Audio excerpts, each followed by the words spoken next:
ఆ ఎమ్మెల్యేకి ఆ 2 పేర్లే తెలుసు. 10 సంవత్సరాలు ఎమ్మెల్యేగా ఉన్న ఆయన ఆ 2 పేర్లతోనే ప్రెస్ మీట్లలో పిలిచేవాళ్ళు. ఎవరినైనా ఆ పేర్లే పిలిచేవాళ్ళు. ఆ మనుషులు ఉన్నా లేకపోయినా కానీ ఆయన పట్టించుకునేవారు కాదు. ఆ రకంగా ముందుకు వెళ్తూ ఉండేది. ఏ విషయం చెప్పినా చేద్దాం చూద్దామని అంటూ, మీరు నా గుండెలో ఉన్నారంటూ, ఆ విషయం నాకు తెలుసంటూ చెప్పేవారు.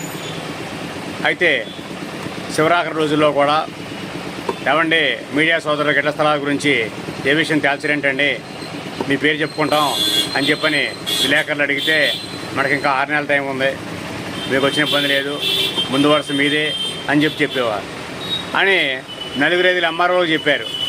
10-15 స్టేజీలలో, బహిరంగ సభలలో చెప్పినా కానీ ఏ ఎంఆర్ఓ కూడా ఏమీ చేయకోకుండానే వెళ్ళిపోవడం జరిగింది. ఒక ఎంఆర్ఓ అయితే ఆ ఎమ్మెల్యే గారు మీకు ఇవ్వద్దన్నారు అని చెప్పడం జరిగింది.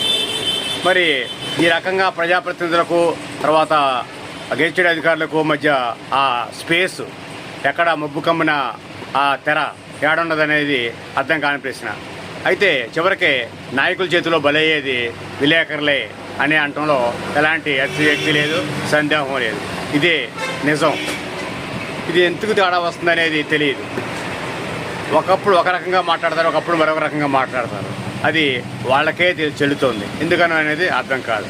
మరి మీడియాని నాయకులు శత్రువులా చూస్తున్నారా, మిత్రులా చూస్తున్నారా, అటు ఇటు కాకుండా అవసరానికి ఉపయోగించుకుంటున్నారా, లేదా ఏం చేస్తున్నారు అనేది తెలియని పరిస్థితి.